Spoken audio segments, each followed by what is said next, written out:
Eu daria uma nota 6 ao ensino da língua portuguesa em nossa região, tirando por média, né? A gente tem alguns bons resultados de redação no Enem, mas, por outro lado, a gente tem uma grande maioria de estudantes, principalmente da rede pública, que não domina o mais elementar, porque estuda num colégio, um centro de educação profissional e escreve profissão com C cedilha, por exemplo. Quer dizer, não passa pela frente da escola todo dia, vê a palavra escrita e nem assim consegue fotografar a imagem dessa palavra.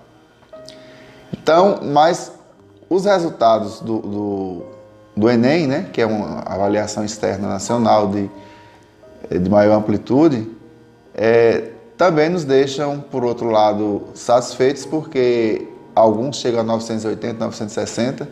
Isso é quase um Oscar, né, para o estudante de ensino médio. Mas, com certeza, falta muito na base. A base é o grande problema. Isso se deve, talvez, ainda à existência de escolas isoladas, que o município está tentando, inclusive, superar com a nucleação.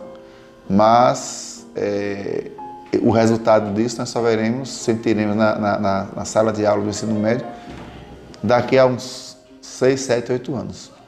Enquanto isso, a gente vai convivendo com essas falhas que já aconteceram e tentando remediá-las como for possível. Eu acho também que, inclusive, que o trabalho com esses alunos do ensino médio para superar esses problemas, né, de aprendizagem é bem fácil no segundo grau, no ensino médio, porque a gente já pode, se fizer assim, apelar pela razão. Enquanto que a criança, em idade de alfabetização, ele trabalha ali muito pela cópia, pela repetição. Mas no ensino médio a gente já tem condição de trabalhar com eles, mostrando a lógica do porquê de cada uso de cada letra ou conjunto de letras. Uma coisa é certa, é preciso trabalhar para que a gente chegue a uma nota 9 ou 10 e saia desses 6 que eu atribuí inicialmente. Eu me chamo Lúcia, trabalho com língua portuguesa no ensino fundamental 2, mas também atuo no ensino fundamental 1 como professora de terceiro ano, mas isso na rede privada. E eu acredito que o ensino da língua portuguesa hoje na nossa região está um pouco defasado em função da alfabetização que muitas vezes não oferece, ou seja, não atinge todas as competências que o aluno precisa.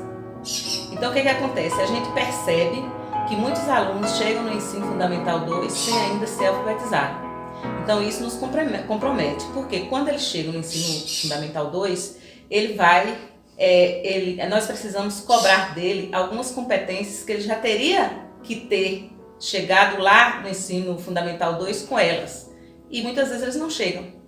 Eles acabam, às vezes a gente encontra alunos no ensino fundamental 2 que escreve o próprio nome errado. E assim complica, porque a gente não pode atrasar os conteúdos, a gente precisa dar sequência aos conteúdos e com isso acaba, vamos dizer assim, empurrando o problema sempre para frente. O nosso querido, estimado e saudoso professor Atco Mota chamava sempre atenção para o fato de que a nossa sociedade é uma sociedade urbana.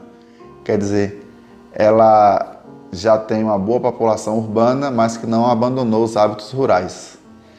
E a falta de leitura ou a ausência de material de leitura na zona rural é um fato de todos conhecido. Então, a gente não tem ainda essa cultura da leitura. E a gente precisa despertar isso. Antes de tudo, a gente tem que despertar, mostrar o prazer de ler, porque para as pessoas do nosso meio, ler é um sacrifício. Ler não é visto como uma opção de lazer. Lazer é ir para o campo, ir para o bar, ir para a festa, estar no mundo virtual. Isso é lazer. Isso também é lazer, né? Sem sombra de dúvida. Mas a gente precisa despertar nos nossos jovens esse prazer pela leitura, que não é fácil. Antes de tudo, o professor precisa ser um apaixonado pela leitura para conseguir despertar em alguns. Porque não há sentido em ensinar a língua portuguesa e trabalhar com a língua portuguesa se não for para usar esses conhecimentos, né, da língua em uso. E o uso dela mais primoroso, mais sublime, maior, mais grandioso é justamente na literatura. Porque na literatura a gente dá um sentido novo àquilo que já é usual. Então só mesmo os mestres, as grandes mentes, conseguem extrapolar os muros da língua portuguesa de qualquer língua, né? Para a literatura correspondente. No nosso caso, a literatura brasileira e portuguesa, que se valem da língua portuguesa. Os principais desafios, na minha opinião, talvez seja acho que a falta de investimento por parte das autoridades. Muitas vezes o dinheiro público não é empregado como deveria ser empregado, ou seja, deixa a desejar. Hoje nós estamos sem cursos de aperfeiçoamento, o que precisamos muito, porque nós sabemos que a sociedade muda e com ela também o ensino vai mudar. E nós não podemos estar, vamos dizer assim, com esse ensino ainda ultrapassado. A gente precisa adequar a tecnologia ao ensino de língua portuguesa.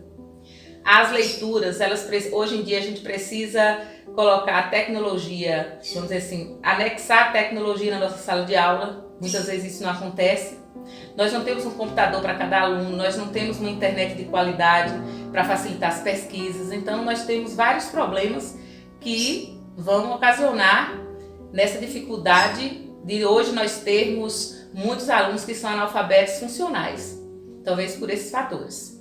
Nós temos bons alunos? Temos, mas também temos aqueles que têm muitas dificuldades e que essas dificuldades, para serem sanadas, elas precisam de um maior acompanhamento, precisa de que o professor esteja habilitado para tal. É necessário que tenham muitos cursos de aperfeiçoamento em áreas específicas, para facilitar esse conhecimento do aluno, porque às vezes ele não tem sua casa para pesquisar, a escola precisa para pesquisar e a escola precisa desse suporte. E infelizmente a nossa escola ela não oferece esses tipos de recursos para os nossos alunos. Bom, como eu falei há pouco, no caso da língua, né? Mas todo estudo ele tem que ter um objetivo final. Para que eu aprendo somar, para que eu aprendo multiplicar, dividir, enfim, as 4 operações fundamentais. Isso vai facilitar a minha vida no mundo. Eu posso, antes de chegar no caixa, mentalmente ter uma soma do que eu peguei na prateleira para saber se eu tenho condição de pagar. Então, tem que ter uma aplicação. Tudo deve ter uma aplicação. As disciplinas mais áridas, vamos dizer assim, elas têm que ter um objetivo prático na vida do cidadão, como cidadão. E a língua portuguesa não é diferente, né? A língua é um dos principais elementos da cultura de um povo, porque é através da língua que a gente pensa, que a gente se manifesta, que a gente se comunica. Então, no caso da língua portuguesa, o seu ensino deve ser voltado exatamente para essa função social.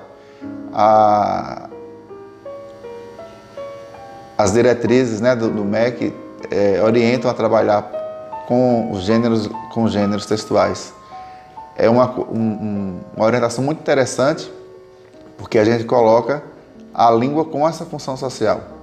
Então a gente vai perceber, por exemplo, uma coisa muito trivial, que às vezes a pessoa bota assinado fulano. Na verdade não precisa botar esse assinado, porque a gente tem que ser capaz de observar que o nome que aparece embaixo do documento é a assinatura de alguém. Então, isso é o uso o estudo da língua utilizado, usado historicamente, que cria esses gêneros textuais que nos dizem isso. Como eu falei, como eu já disse, a literatura é o uso mais elevado da língua. Então, o jovem, o leitor, de qualquer idade, ele tem que saber que a literatura é feita de fantasia.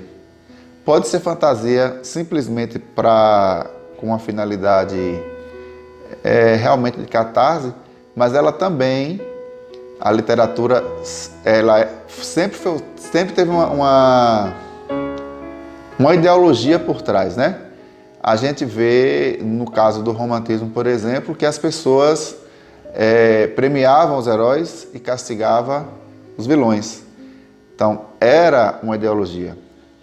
Depois a gente tem os romances chamados engajados, como, por exemplo, Jorge Amado utilizou disso, para pregar uma nova ideia.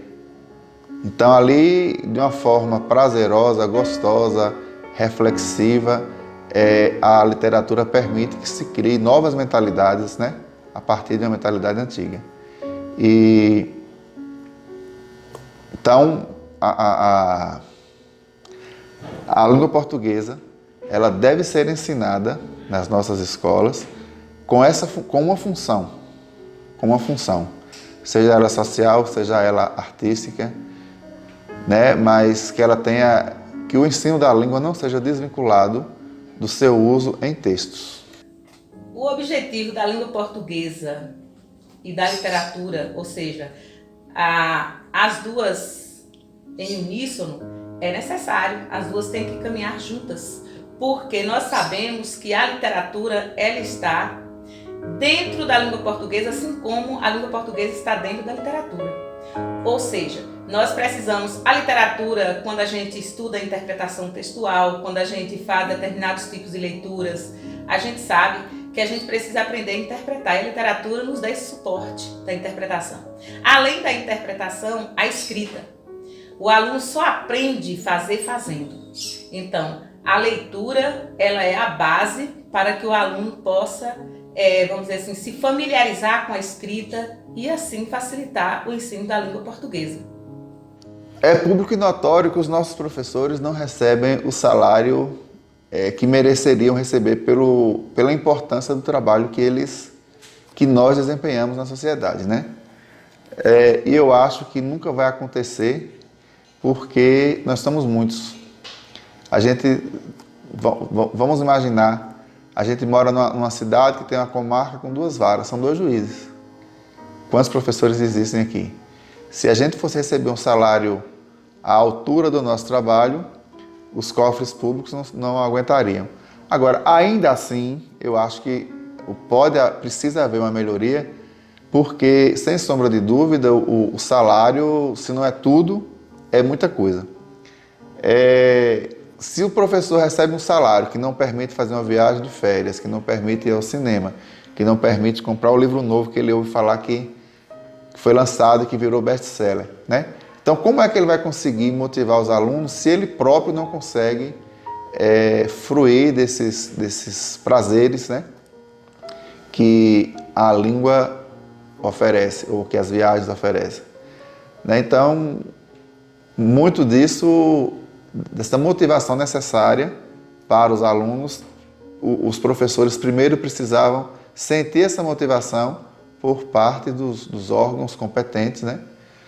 Que talvez não fosse somente salário, mas essa possibilidade de ele se beneficiar do que a modernidade, do que a tecnologia nos permite.